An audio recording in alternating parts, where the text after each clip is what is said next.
Welcome back, fellow armchair generals. This is Gamer1745 here with my continuing playthrough of Hearts of Iron 4 with Waking the Tiger DLC. We're playing just the straight game currently, and we are in the midst of a world war, as it were.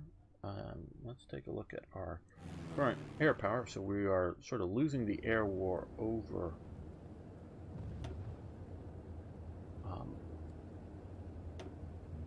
Benelux. I'm trying to think of what to call it. Belgium, Netherlands, Luxembourg. Okay. More fighters up here. And you take on aircraft. And you're all up there. Oh, well, you're over, but you're not operating UK. Why? That's good.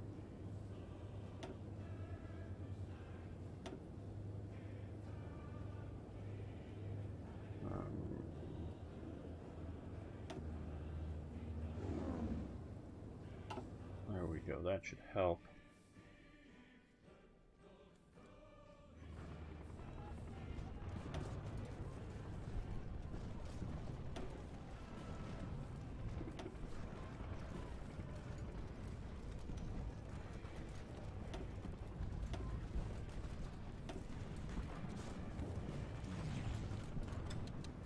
There we go. So, in through air power. Ah, thanks for following the channel. Do appreciate that.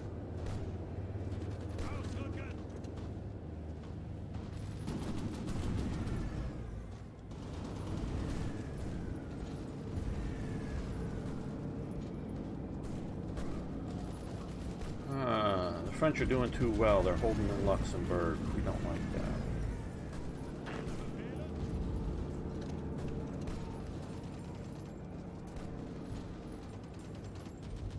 We want Blitzkrieg.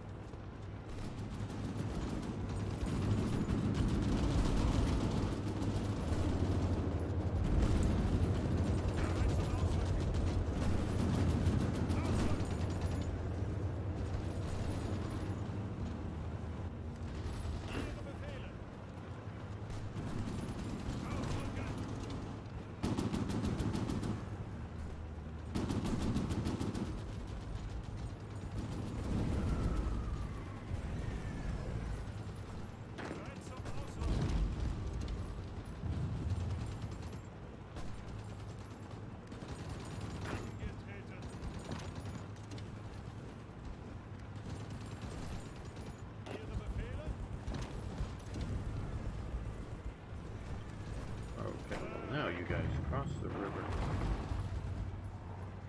Move this way.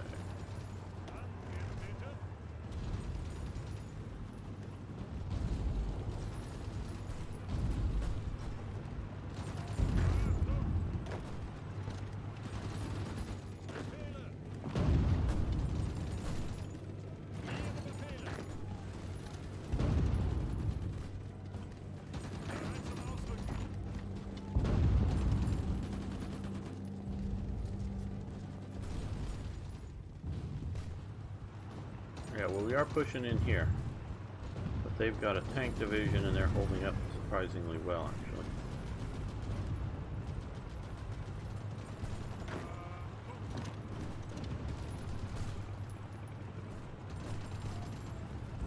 Better than I did in my last game.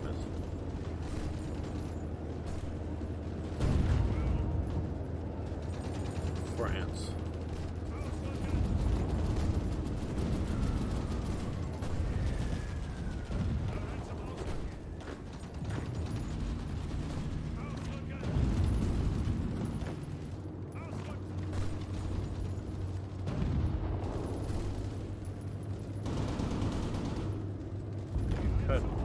Drive into Arno's home.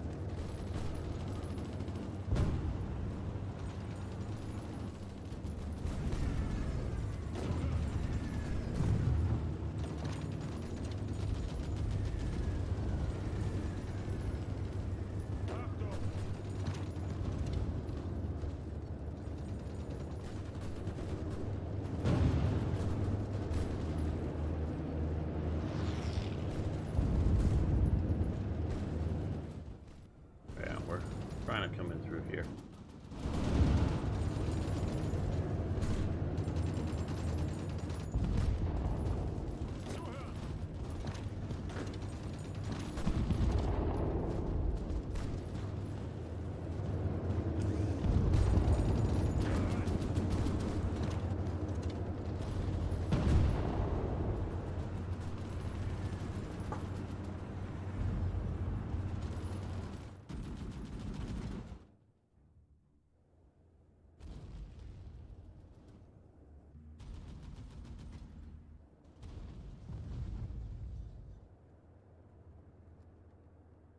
Oh, we'll leave the beer fine.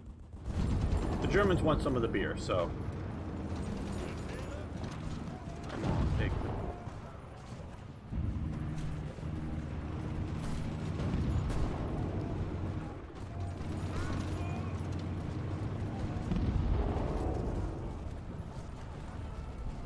Oh, what are you...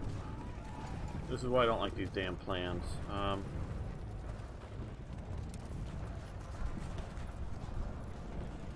Why are you going around? You were there, attack. You're here, attack.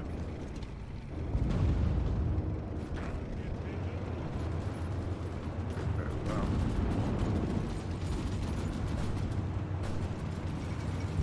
Luxembourg has capitulated. We got some infantry equipment. Good.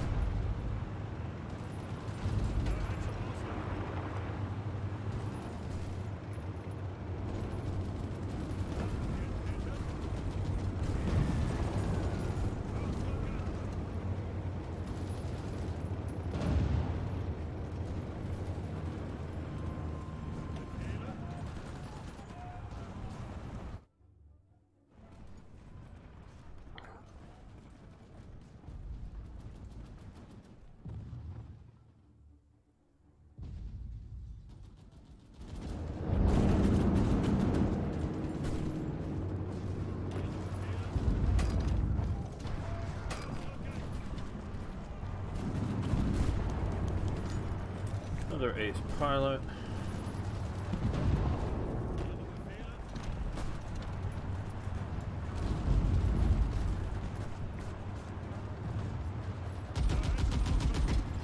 Soviet Union declared war on Finland.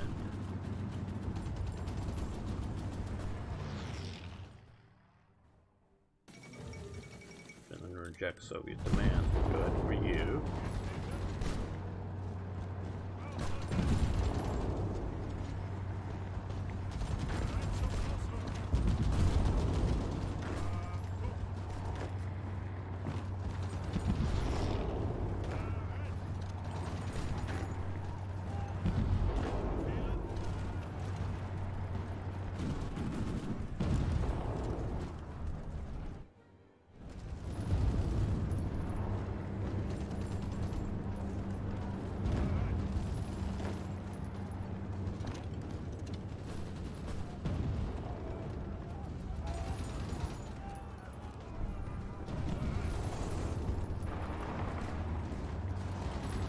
Somebody wants to join our party.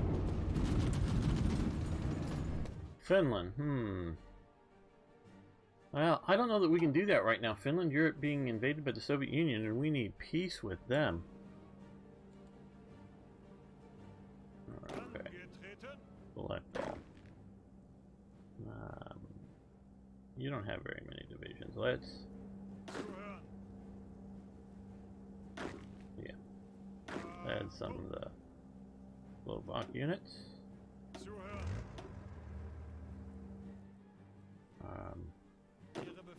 You down here. Just for the fun of it, let's.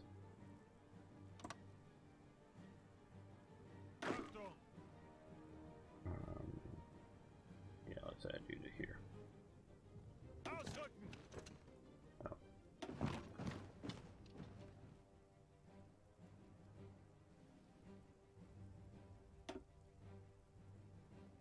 Oh.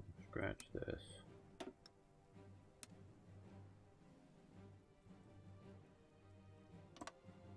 Okay, now you guys select all. Down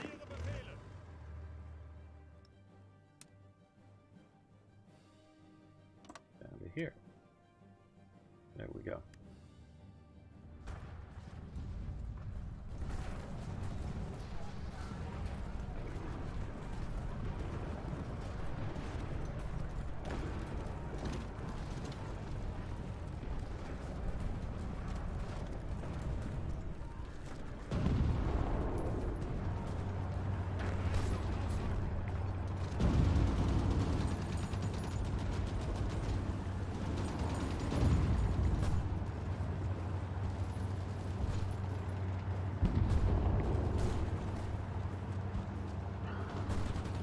Yeah,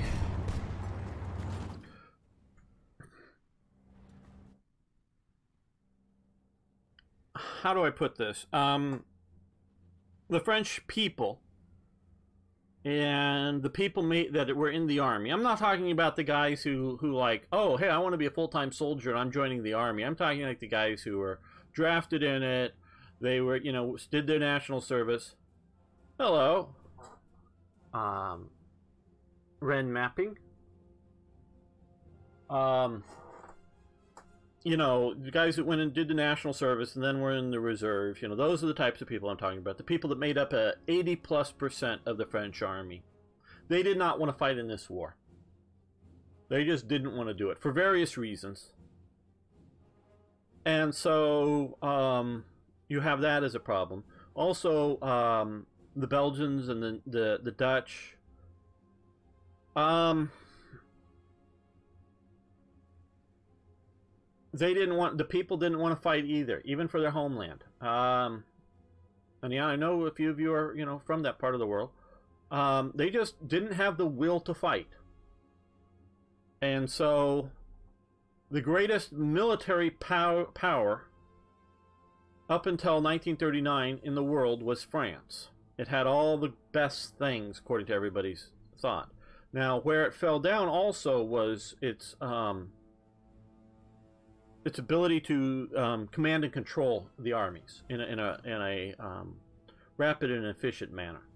So that also fell apart. So that is why Germany won.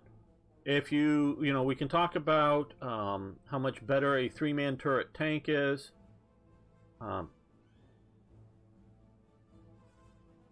So, oh, well, you know, they haven't modeled a lot of the stuff well. You know, how much better a 3-man tank turret is versus a single-man tank turret. And that kind of thing. And we can look at that, but even if you look at all of that, there's still reasons the French tanks should have been able to defeat the German ones. It's just that they couldn't get enough of the tanks to the right place at the right time and set up to fight well. So German units should move so much faster than Belgian, Dutch, and French units. The only units that should be able to sort of move the same as them are the British. The British, and if you look at the British soldiers, they had a will to fight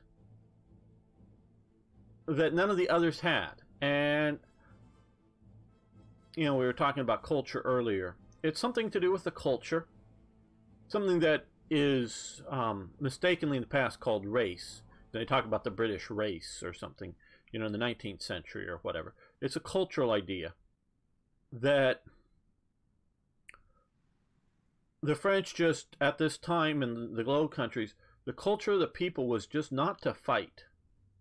And I don't know how to describe it well, but that is all part of it. So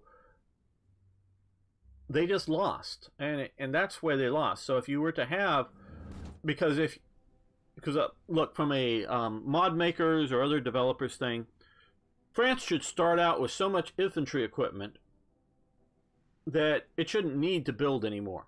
It only builds more if it wants newer, better quality stuff, and that includes artillery and that kind of thing. But within the way this game is, if you do that, France is just too powerful. If you make France historically as powerful as it was, it's just too powerful.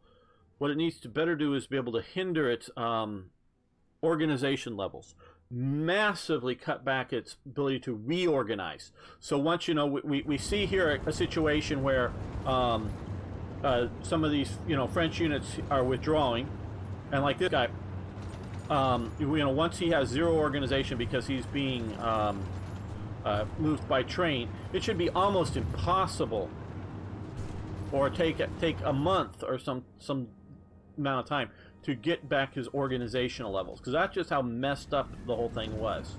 And that's what I'm sort of going to be looking at when I really get back into sort of modding this again. That movement speed, organization regain speed. So once, basically to a point, at least for most divisions, and that's one thing I don't know if I can easily do, is separate out a few divisions here that might have ability to reorganize, or I guess maybe put them under a few generals or something. But just that they have, once they lose organization, that they're done. So once you defeat a French division, it's done. Now, I'm not saying if you somehow get it away from the front and let it sit somewhere uninterrupted for a month, 30 days, well, then it's organized again. That is a different matter. But once it's in this battle, none of this sort of in and out, shifting, holding the line, moving back and forth, it's just done. And the Belgian and the French and the Dutch armies were about the same.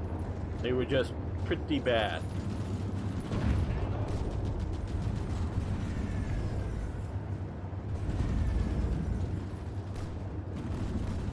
Yes, and you're right about that, ads, but it's not even that, because it's just the idea that they couldn't get the units to where the enemy was in enough time to fight the enemy. Because let's just say that tomorrow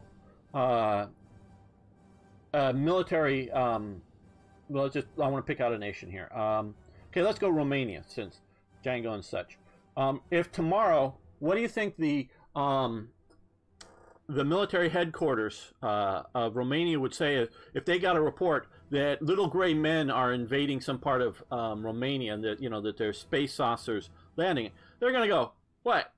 They're just not going to believe it, because they just don't believe that there's space aliens and that they're landing to invade Romania tomorrow. Now, if you had 6 months of contact reports and, you know, space aliens on TV and whatnot, then yeah, it's real. But I'm just saying, just as what we know today, that if tomorrow there's space aliens landing in some part of Romania, the military leadership of Romania is going to go, huh, what? No, that isn't true. It isn't real to them.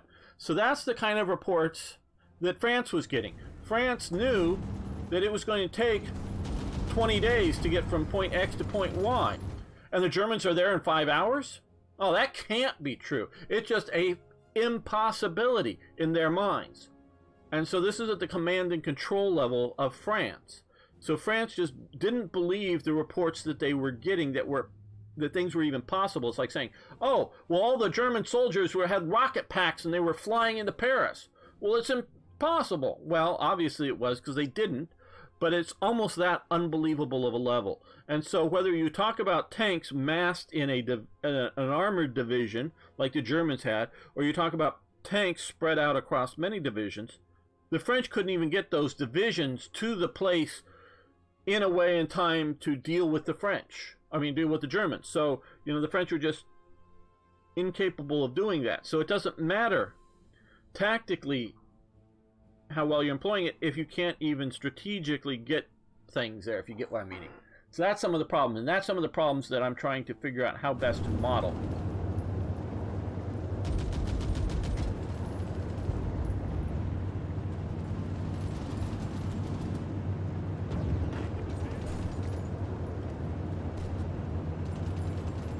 Because, like, they shouldn't be holding out so long.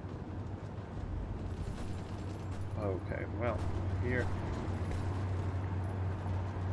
Okay, looks like they finally won there against some Belgian motorized troops. Good.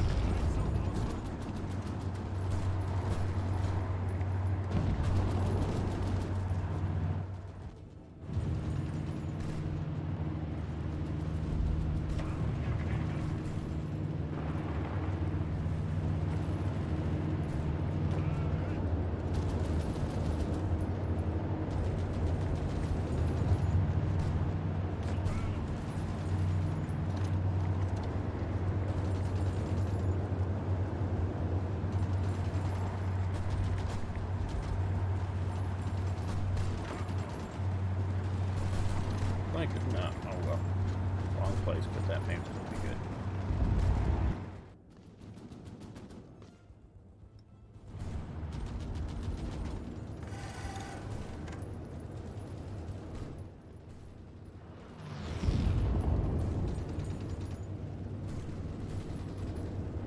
Okay, so you've broken through finally here.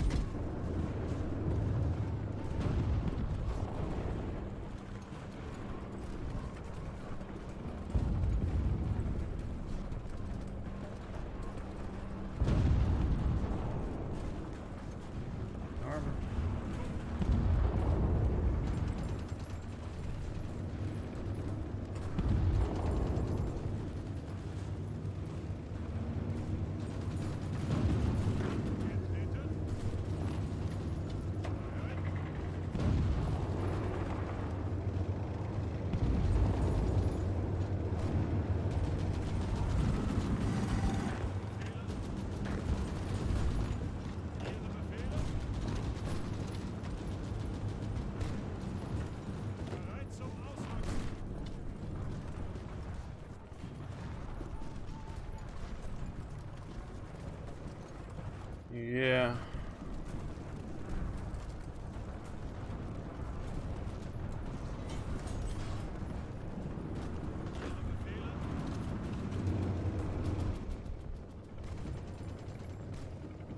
Okay, well, we've just taken Paris.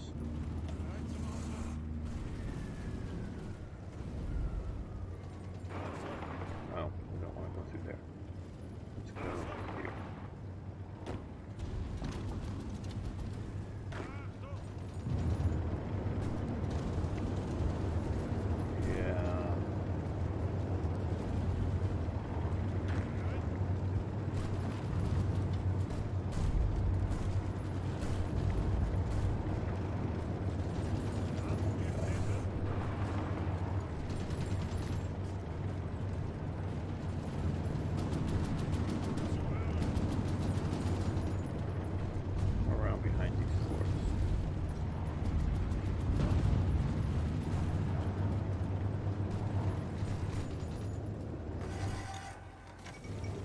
Fall of Paris. Okay, well, we got that. Now,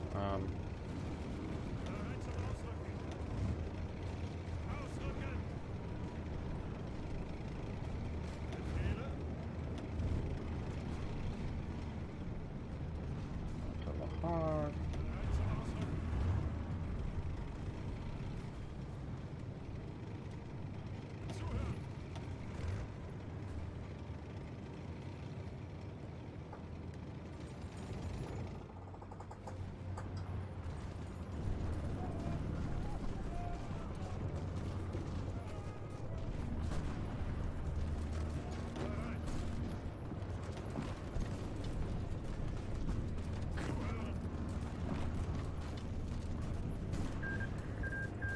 Soviet Union has signed a white peace. Okay. Well, good for you. Now, if you want to be my ally, we could do that, but probably a bit late now. You no longer need us to fight the Soviets.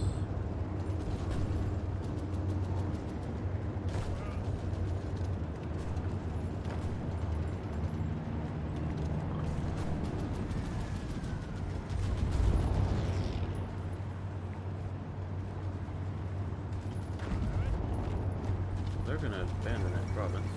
Really plays claims to Greek territory. Oh, we have more. What do we need? Do we need anything? We're using up some infantry equipment, some artillery. Yeah, we could do some more artillery.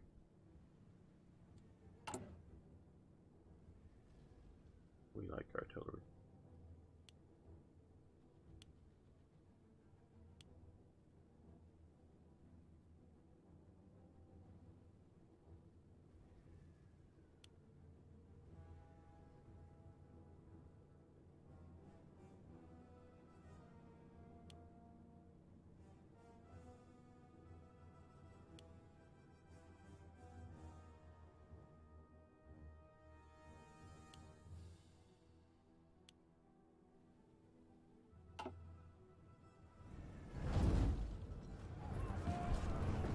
Okay, so Guderian. Well, you march into here. Guderian also come down through here. Motorized entry.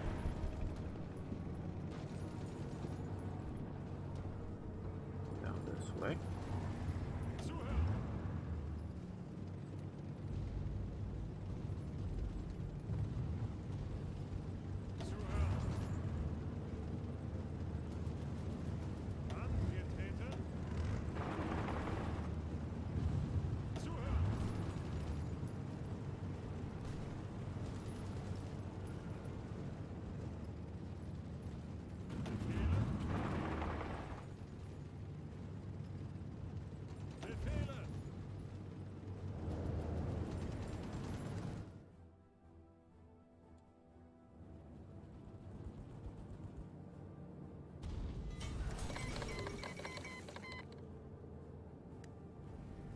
Okay, thanks for that feedback, Greenblade. Well,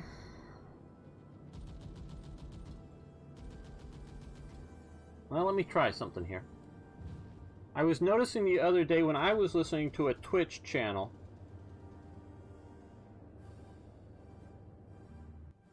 and I was having trouble hearing them myself, and I had the Twitch audio turned up 100%. Now, I've had other,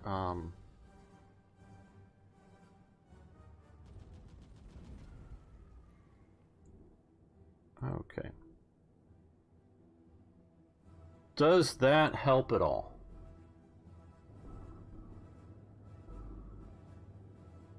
Now I know we're still doing both Panzer productions, or a bunch of Panzer production.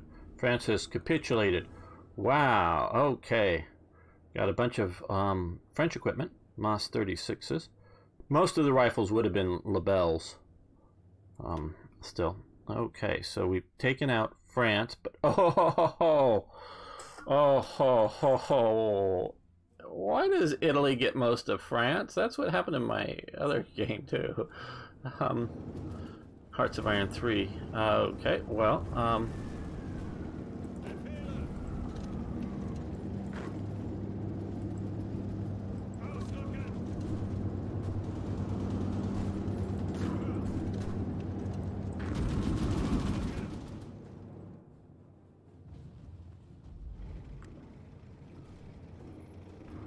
well, let's see what we can do here. Save game.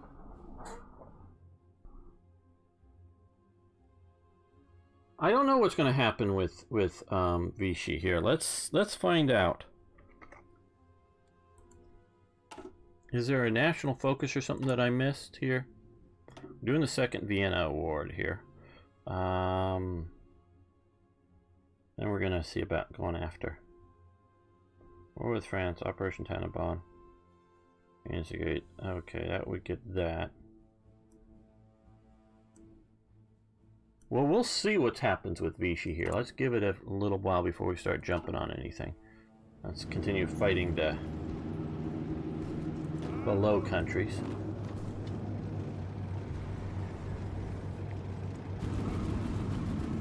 And you come up.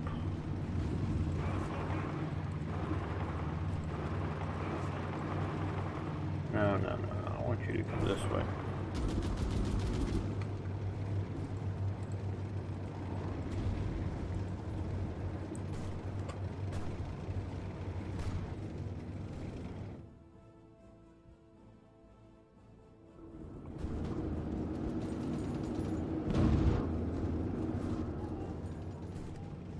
And of course, well,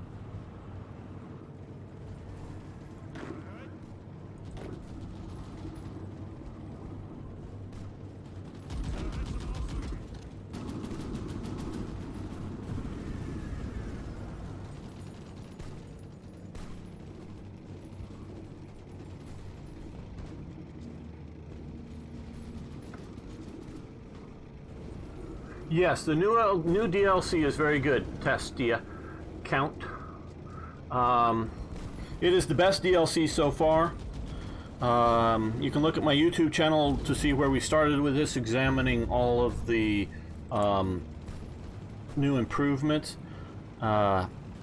Proclaim the Greater German Reich. This is interesting. So we have a lot more decision abilities here. What I haven't seen, well, it's gotten better, but, well, quite a bit better, I would say. In France, and I don't know what all you watching it, but the French AI seem to do better here. The combat AI, the enemy. Poland, I think the reason it just was crap was just because it has too few units and it doesn't know what to do.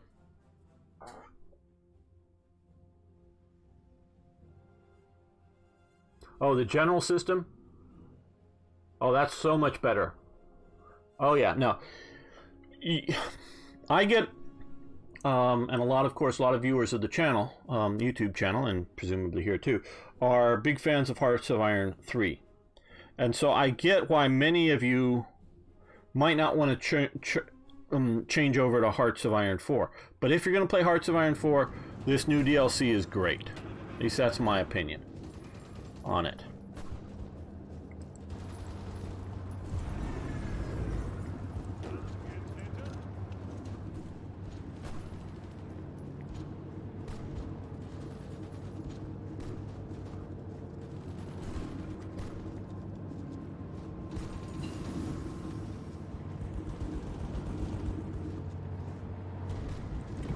Well, what I'm waiting to see if there's an event that's going to kick in that will form Vichy France. That's what I'm waiting for.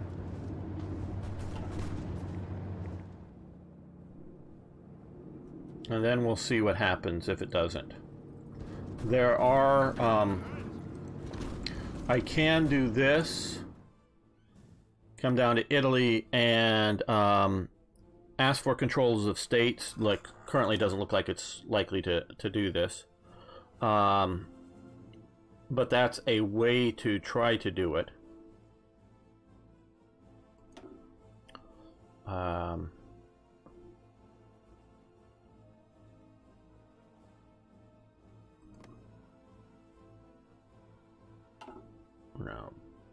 I want to go back to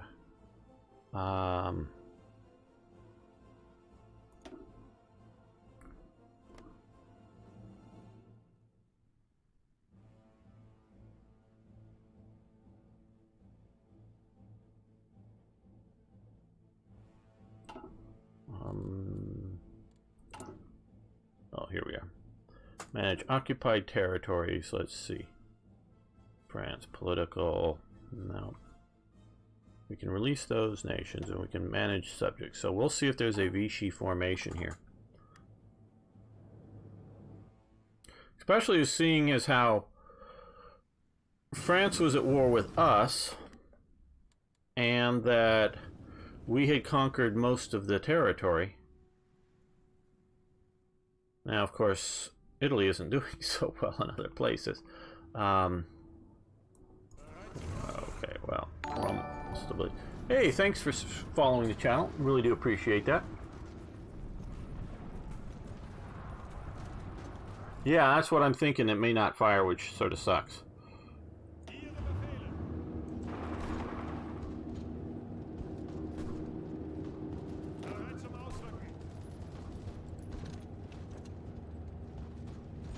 Now, the other thing, let's come in here and come over to here and research the Martyr 2. Press to find against Yugoslavia, and we have this soon. Okay.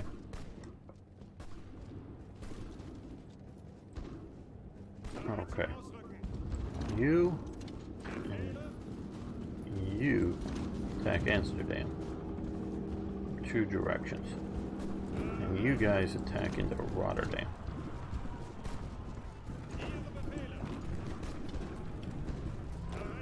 And you join in, cover the flanks there.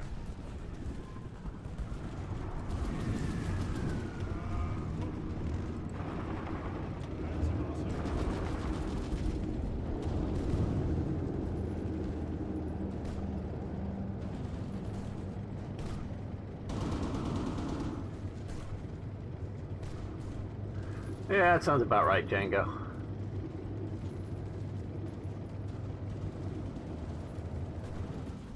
Yeah.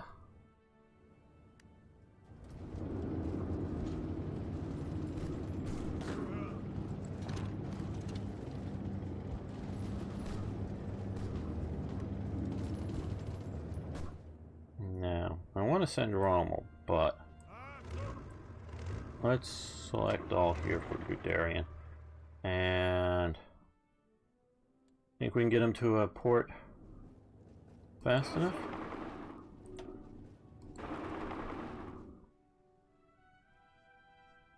Let's see what we can do down here.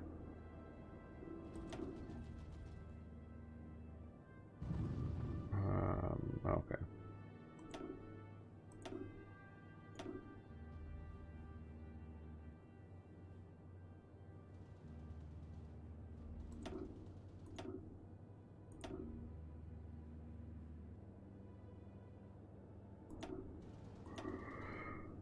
Okay, some big air wings down here.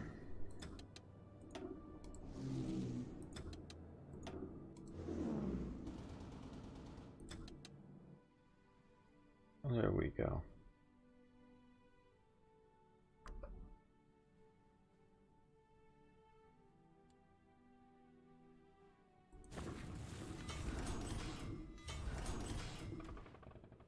Oh, we're gonna take Brussels here. Yep, see?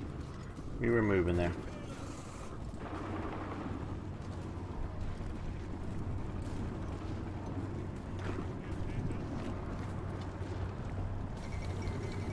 Belgium has capitulated.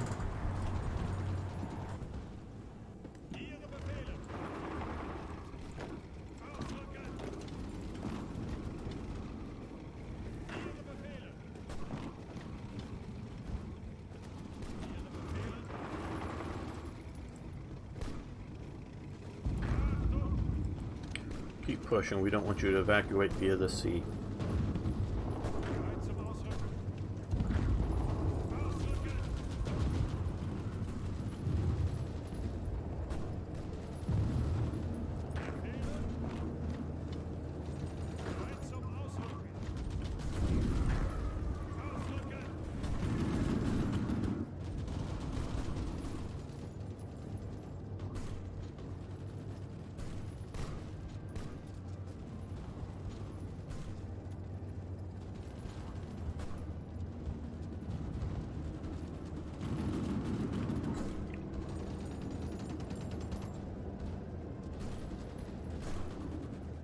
Yeah. I might just do that. I'm gonna have to look up the console commands to switch provinces.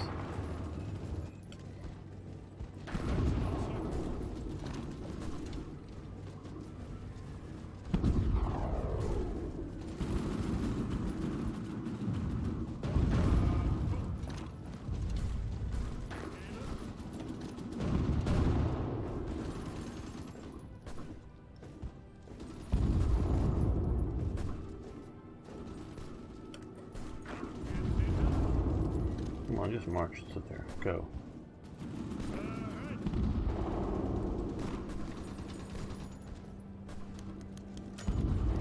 Okay. Now, have you guys made it down here? Yes.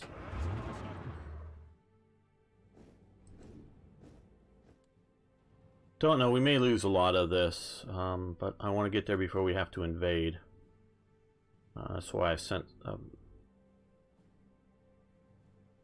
bunch of my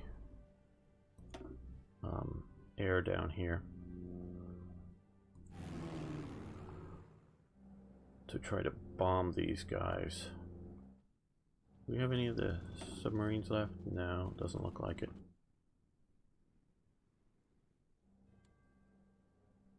So, well, let's see now.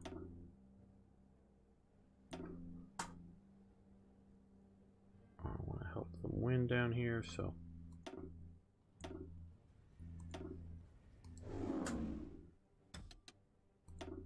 Yeah, those are operating out here. Good.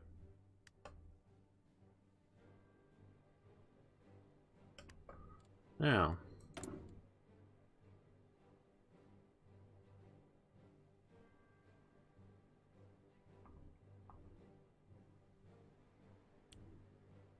let's do that. And because we're going to need even more naval air power. Where are they? Where are they? Where are they? Oh, there they are. Let's do that. Now, let's see about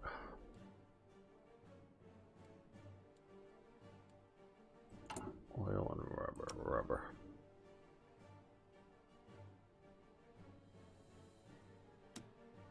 Oh, we can get 4. That'll help.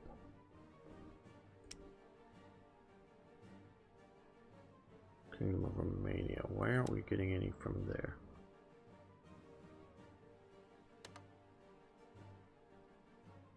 Probably because we cut back at some point. Aluminum. Hungary. Oh, because they're puppets. We're getting more. Okay.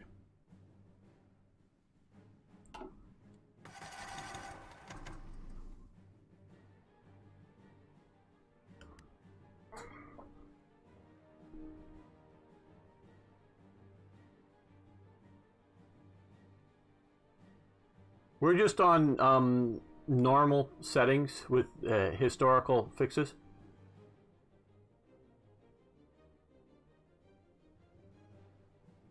Hello, Lisa. 1989. No, I don't know how to fix that.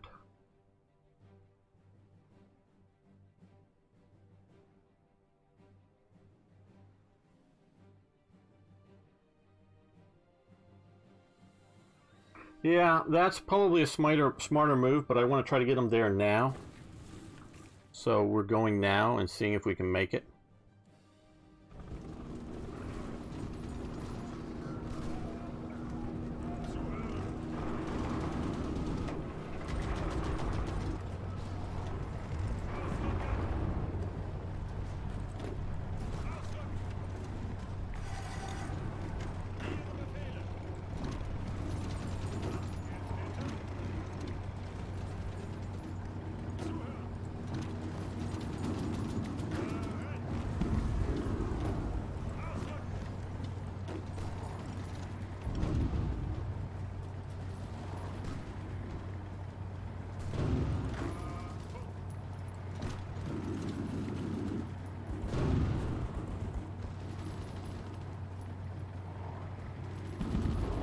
Pushing, keep going, keep going.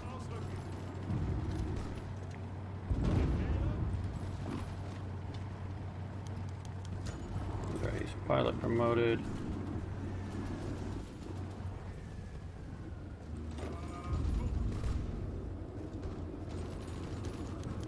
Okay, yes, there we go. Here we go, guys. Yeah. We're going to establish BC France.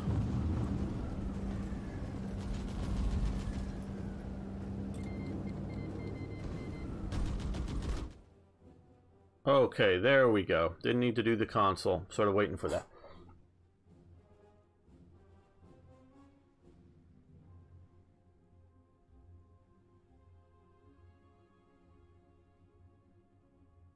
Yeah, no, there's not flying boats yet. Leave that to Black Ice. Well, for me, Twitch is fine. Well, meaning I'm not getting because I am streaming myself back. I'm streaming myself up, and I'm looking back at it, and I haven't yet to see any of the interruptions.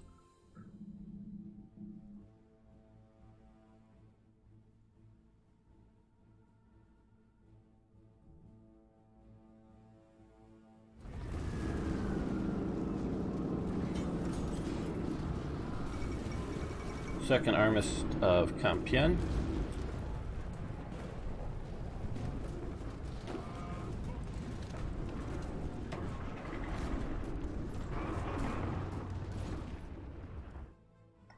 Okay, so we've established VC.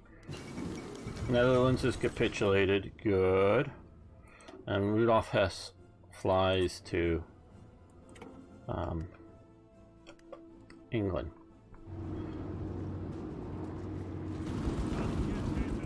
Now I want to take a moment. You guys are used to this if you watch my YouTube series. Talk a little bit about Rudolf Hess and his flight to England. And I'll say it right up front, I don't fully understand what was going on in the man's mind. Okay? Give you some background, but to try to understand some of this, to give you some background. There was, and I know a bunch of you know this, yeah, we might see about getting some units to Algeria, some parachute units. There was, okay, go slightly back. There was a lot of esoteric and occultist movements in Germany in the 19th and early 20th century. Generally in the post-World War I world, there was, well, that didn't work out. Where are my ships? Oh, these guys are still somewhere. Sorry, interrupted myself. Occultism around Europe really popped up a sort of big post-World War I because of the trauma that World War I had. You know, people, their loved ones died. And also, which a lot of people don't know this, I know this is very big in America, killed many more people in America than World War I ever did. But the influenza, plague, if you will, but it spread throughout, because flu, at least in the Western world, is something that's sort of like a head cold, but a little more serious. And unless you're particularly elderly, or you're particularly young, you know, baby, or you are, you know, have something like AIDS or some other sort of sickness going on in you, flu is not a dangerous thing in modern Western Europe. I don't know about it in other places, but it wasn't. It was sort of like the plague. Yes, you're right, Django. This is what we're getting there. So all of these people dying in a world that people thought was getting more stable, more scientific, more understood, really was a massive trauma to people. It really was. So occultism, wanting to talk to the dead, wanting to find other explanations, because to them, obviously, the explanations of Christianity weren't working out, because Christianity allowed World War I and other things to happen. So you have all this going on. Rudolf Hess was born in Egypt to German parents, was born in Egypt, in Alexandria, and he was in Alexandria until the age of 11. Now, if you grow up in a culture, now, to an age, you know, 10 years or older, you're part of that culture. Now, I'm sure he lived in the expatriate community, as opposed to living in and amongst a lot of Egyptian children, but he's still part of that culture in a way. It's, you know, I'm not saying he's an Egyptian, but he's there. He is not a German or an Austrian. He, you know, yes, he has German parents, but he has not grown in and up and around a world that is German. He's grown up in a British imperial world, if you will. You know, in a European colonial settlement sitting on top of a Muslim majority world. So he has a very different viewpoint than the rest of the Nazis. By age 11, he's back in Germany. He is part of an organization called the Thule Society. The Thule Society is a occultist organization. They believe that there was a previous civilization on Earth that is maybe sometimes called Atlantis, but it's also and it gets confusing, and there isn't maybe just one answer because there's multiple people and have different stuff. Thanks for following. And so, but they believe that there was this city called Thule, or the civilization called Thule, that may or may not be the same as Atlantis. And they believe this. How strongly do they believe it, or do they just want to believe it and don't really believe it? That's, you know, always a debate. You know, people, wouldn't it be cool if, and they go around saying as if it were true, but don't maybe really believe it in their heart of hearts. And so, yeah, we're going to get there.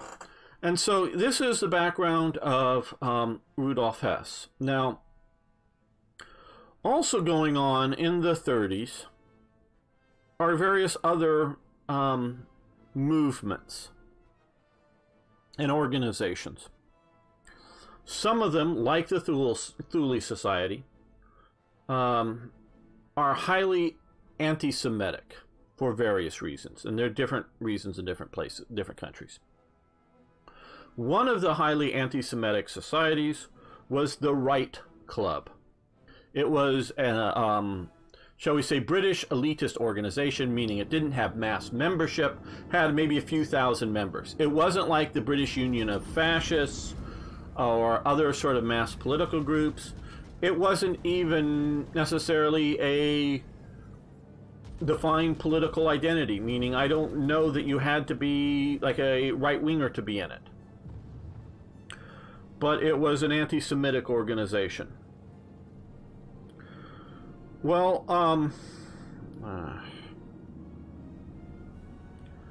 I get what if I'm the Duke of Hamilton was a member of the Right Club. Now this club was known by Christianity didn't cause it. No, it just Christianity doesn't explain to the people why like I say, Christianity failed to stop the mass murder. This religion, belief in universal peace and brotherhood allowed World War I to happen and all these mass deaths. And people aren't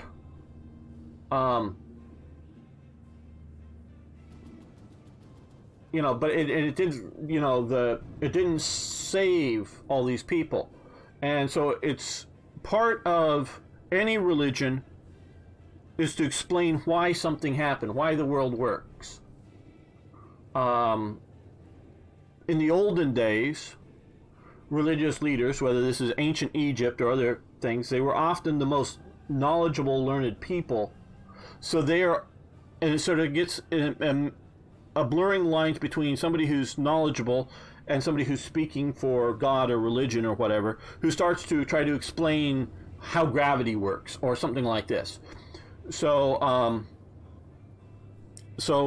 sometimes if you have religion trying to explain the physical laws of nature, if you will, does the sun go around the earth or the earth goes around the sun, you then find, and if you want to hold to strict older interpretations of religion, you find it conflicts with reality. Well, Christianity doesn't stop, and it isn't an answer. Why does this happen to this world and all these millions of people die? Well, for a lot of people, Christianity doesn't solve that answer after World War I, because they coming out of a previous, where, the Napoleonic Wars, you have a big battle one day out there, Waterloo. Well, really it's more of a 4-day battle, but if you take the leading up elements of it, and, a bunch of people die, but most of society and civilization isn't wrecked. It's contained. Where World War I, it's much greater scale, and then you have this stuff. So it doesn't explain. So people look for other answers, and part of those other answers are in the occult and trying to talk to dead people, mediums and that kind of stuff. You look at going back to Madame Blavatsky and the Theosophical Society, they believed that there was ancient knowledge, and these ancient people from way in the past could talk to you today through mediums and give you special knowledge. And they believed that. People believe that today, past lives, and people talking to people living in other realms of existence. So there's this real occult belief. Now, so Rudolf Hess, he is a member of the Thule Society. The Thule Society organizes up a group because they too want to influence society, and I think they're seeing a shift from being an elitist German society in which a very small elite and a small bourgeoisie are sort of the controlling factors in the German Empire, is now moving to a mass society. So they decided to start a political party. And all of the founding members of the political party come from the Thule Society, and the political party is called the Deutsches Arbeiterspartei, or that's my butchering of the German. And that's the German Workers' Party. And the U.S. Army, or not the U.S. Army, God, the German Army sends in a spy to see what this DAP is doing by the name of Adolf Hitler. Well, Adolf Hitler speaks at one of these meetings just sort of in not in sort of in a reaction to somebody else, and the DAP people are impressed with Hitler. Well, they sort of, I think, this is a little bit of my supposition, assign Rudolf Hess to be Hitler's minder, to sort of, you attach yourself to this Hitler guy, and we're going to try to use him to, speak at meetings, and you're going to use him as sort of the face of the party, but you sort of watch him. You make sure, see what's going on with this guy, Hitler. Well, Rudolf Hess becomes a devotee of Adolf Hitler. So Hess's view of the world is different than most Germans, because we can talk Weltanschauung, worldview, and Germany, and you won't have the same one if you grew up in Egypt as if you grew up in Germany. So he is, Rudolf Hess has close association with many occultists. And don't let anyone fool you. Occultism is alive, well, and a dominant force within National Socialist Germany, where you will see laws and actions against some occultists. The Germans, the National Socialist elite, separated occultism into two factors, or two groups. One, scientific occultism, as they called it in Germany, and sort of charlatan occultism. All their anti-occultist moves were against this sort of charlatan occultism, not against scientific occultism. Now, how can you tell the difference? You got me on that one. Mostly, did they like you? Were you a National Socialist? Did you like, were you an uber nationalist in Germany, and were you supporting Nazism? Well, then you must be a scientific occultism. And partially, if you're a part of the element is you're a charlatan occultism, is if you took money for being an occultist, meaning if you sort of like were a medium and you had people that paid you to do that kind of stuff. That was sort of some of the distinction on some of the things. So the Haushoffers, Price Haushofer, I think, I forget, father and son. One of them, the father, I believe, was sort of Rudolf Hess's guru, if you will. The sort of nickname within the Nazi higher-ups of Rudolf Hess, all the Goebbelses and all these types, especially the women, their nickname for Rudolf Hess was the Yogi from the East, because he was practiced a bunch of different things. I don't know stuff. He was a vegetarian and a bunch of other things. So now, Rudolf Hess had been a very, very important person within the National Socialist Germany.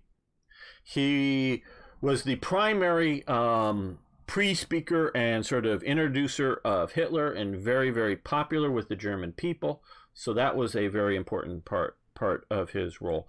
He was the party boss, if you will. Whenever there was conflict between different Gauleiters or different organizations, the DAF and the RAD, because they're both labor type stuff, or whatever, whenever there was enough conflict and it raised to a high enough level, the person who solved these conflicts was Rudolf Hess.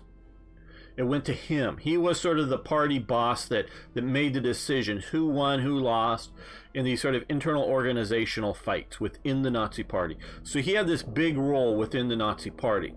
Well, as the war happened, the Nazi Party as an organization becomes less and less important. And so he wants to prove his worth. What happens a little before this is the German military structure and governmental structure is changed.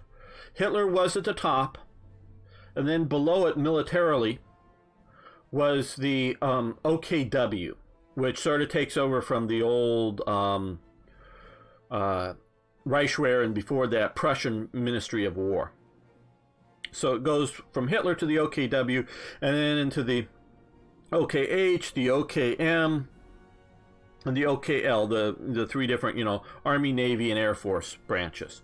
Well, after the fall of France, there's a new level created, and that's called Reich Marshal. And Göring is specifically put above the OKW, but just below Adolf Hitler. So, and is set up as a military and quite possibly next head of state successor. If Hitler dies, sorry about that. If Hitler dies, assassination attempt, bombing of Berlin and he gets killed in it, or just dies of a heart attack, instead of Rudolf Hess as deputy Führer, because he's not just deputy party leader, he's deputy Führer, has now maybe surpassed by Göring, who's now Reich Marshal. And this is unclear. Definitely in a military sense, Göring is the next leader after Hitler. So, and I know this is all going to explain sort of Rudolf Hess. So Rudolf Hess gets advised by the Haushoffers, who obviously have some contact with the Right Club in England. And so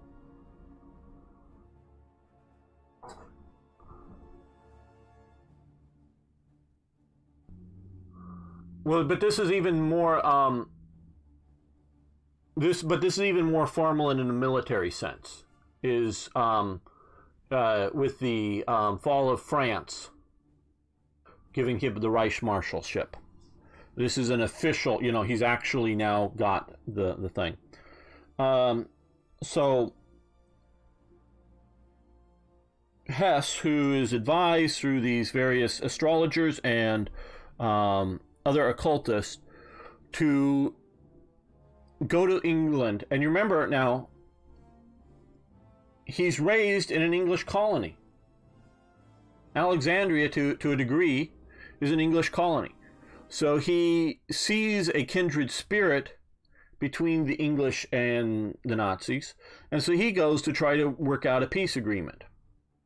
Well, it might have worked, but the Duke of Hamilton really, well, one, he's a massive pro-British patriot, and so he wants to see Britain win. Two, he has very little actual political power. I don't think a lot of the Nazi hierarchies really understand the British political system well.